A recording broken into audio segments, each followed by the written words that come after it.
Hello, ladies and gentlemen. Eddie Marcus here once again, spokesman and advocate for basic human rights for all people.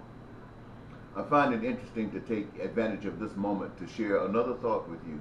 A thought that I was outside and all of a sudden I saw lightning flashing. They had suggested on the weather that it might be a thunderstorm sometime this evening. And I'm looking at this lightning and I'm thinking about the number of years I've been on this earth and different places that I've been and how I've seen basically thunderstorms everywhere I've gone. But lightning seemed to be different. And as I watched this lightning, it was like a show was being put on. We had flashes here, flashes there, lightning strikes here, lightning strikes there, and all of it happening simultaneously. There was a time that you'd feel a few flashes here, a slash, a Usain Bolt, one of these, and then a couple more. Sometimes they'd clash and make noise. But nowadays you can see them hitting the ground like a whip. And many of you would say, well, that's God doing his thing in these last and evil days.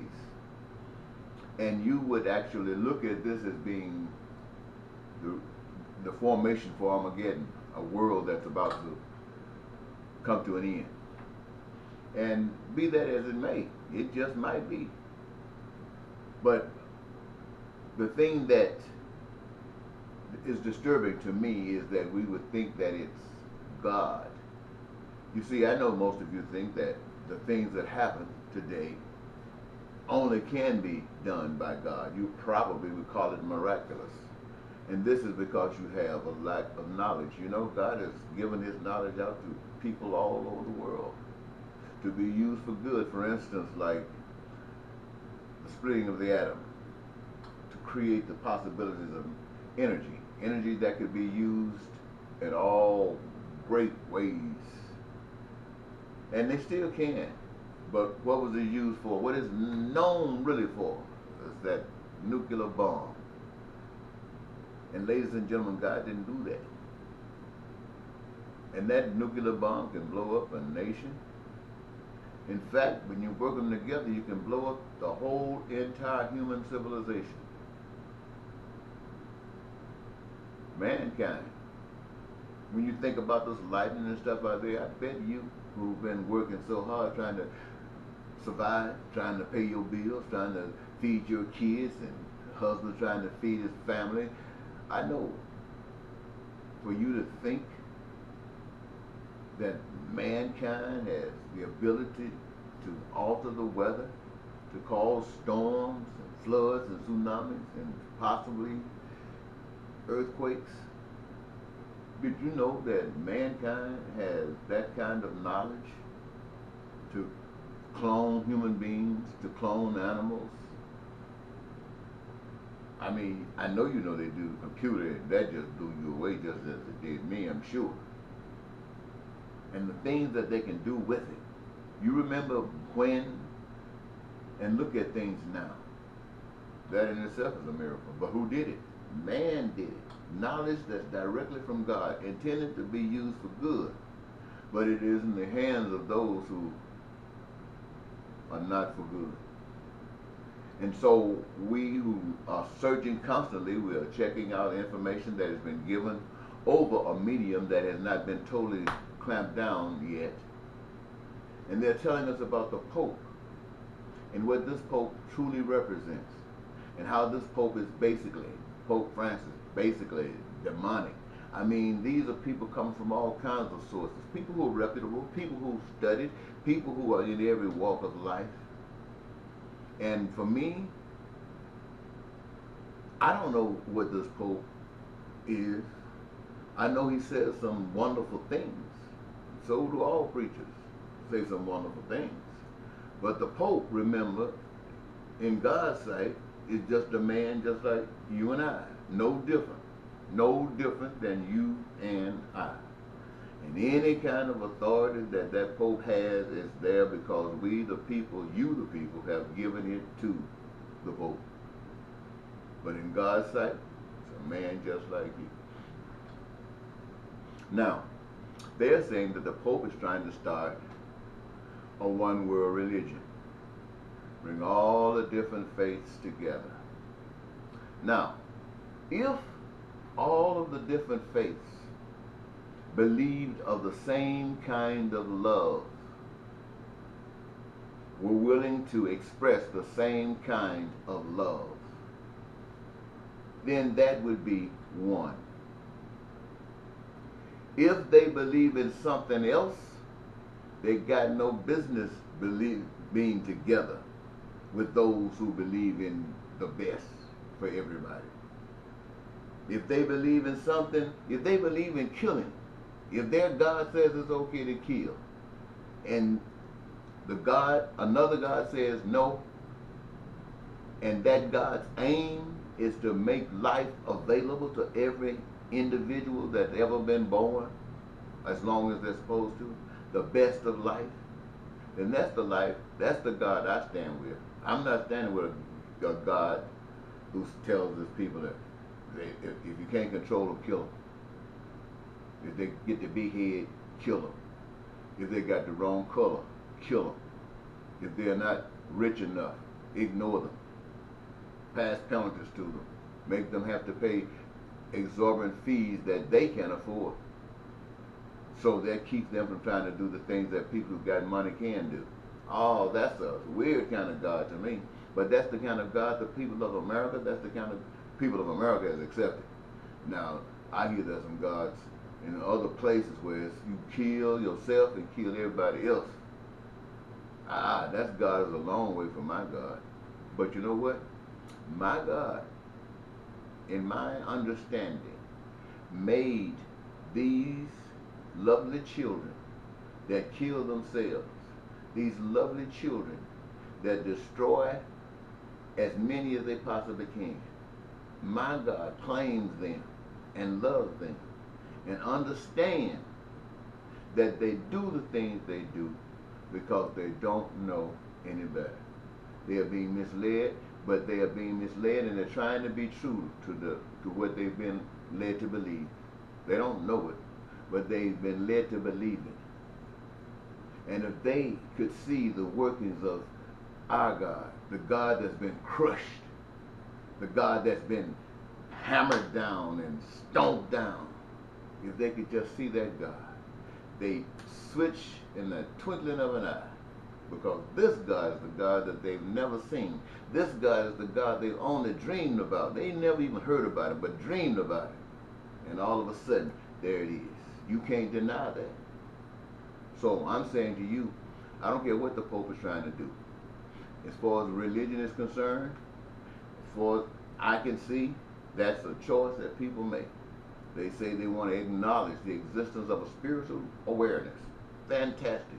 And they're going to honor it. Fantastic. But honoring that to me is not just coming together singing, coming together going through ritualistic stuff, eating some dough or drinking some juice,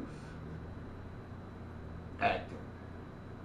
No, it means to me allowing the spirit of love to live inside of you, that you may understand what your gift is, and that you exercise your gift and get the greatest joy that life can possibly have for you. And in your doing, you will be filling a part of that which is required to bring together that fulfillment that all people seek. And anybody coming here talking about something different than that, talking about hurting people, that's not the God of love. And so if you want to fellowship with others, let it be first action, successful action, meaning that you did your part. And then you can come together. You can testify how wonderful the trip was. No, it's going to be wonderful. It's going to be wonderful because it's you. It is you. That's what you were made to do. And you can come together and share with one another. And you can see the beauty all around. Hey, that's when you can say, These are peculiar people. This is when you can say fellowship. Worship is a way of life. It's conduct. Worship is conduct. Not in a building. You can't put that in a building. The only building that is in you. Conduct. Take care of business. Now, I think I might have had something else I wanted to talk about initially, but I got caught up in this lightning show outside. I tried to videotape it with this camera, but it wouldn't do too good on that. I took it on another camera. Maybe I might be able to add it to it, but then I don't have to do that. All of you, every now and then, look out of your windows. Most of the places we have floods that are coming up, and people really, really, let me say something about that since I've mentioned it. These floods, for all of you who have not experienced them, be grateful, be thankful. But being grateful and being thankful is not enough. You have to understand what the people who are going through these tragedies are experiencing. You are so thankful that it didn't happen to you, but at the same time you should feel some remorse just as great for those who are going through that. And then you should, from that, want to do something about it. I don't know what your desire might be or what your desire might be, but whatever your desire is, having the wherewithal to go and do it. And perhaps, wouldn't it be wonderful if everybody had a career of their own choosing and everybody was working in these careers and they would have the luxury of going, taking care of that water business down there, propping up these people's homes and making them more lovely than they were before, simply because of the struggles that they had to go through.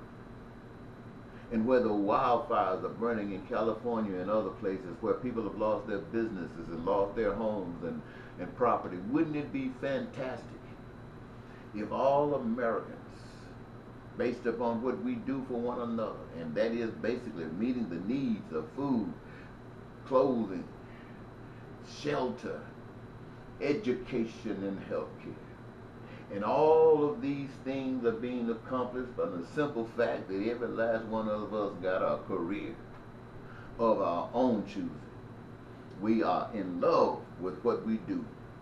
And we just feed from Mother Earth and give to the whole goal of meeting the needs,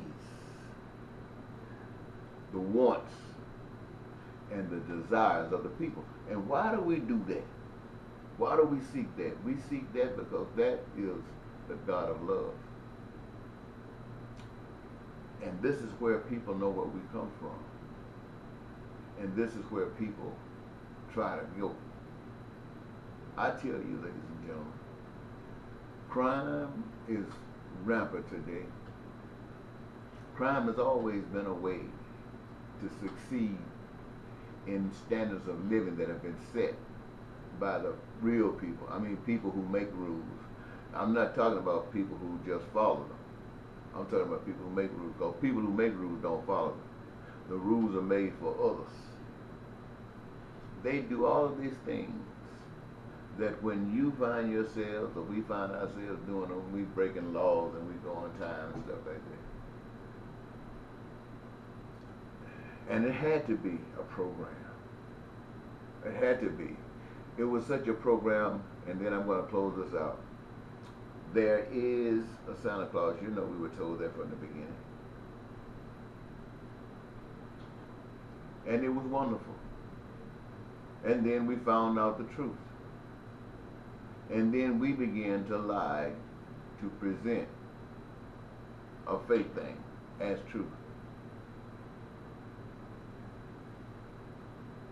Is that what we're doing today when we have 11 people killed in Chicago this weekend? Wayne the basketball player. Was it Dwayne Wade? I think the name I'm getting it wrong. His last name is Wade. But his relative going to school to register her kids into school, coming back, I believe, with a baby in a stroller, and by some bullets running across the place, sent out by some guys who have suffered even more than most, who've lost their minds, and a bullet catches her, and she has to leave her babies behind, all because of us. We look at these guys, these crooks, these gangsters, we look at them and say they're no good. We look at all the stuff that we don't like and say it's because it's no good and you should just throw it away. But why is it no good? The truth of the matter is that maybe we played a role in there. Maybe if we had been better, maybe they would be better. In fact, maybe if we were good, maybe they would be good. What we find is that we talk good, and we do good as long as good goes where we want it to go. And some of us will stop there. But many of us are not satisfied and say, well, we got to do more. And so they do more, and then there it goes. Such is life.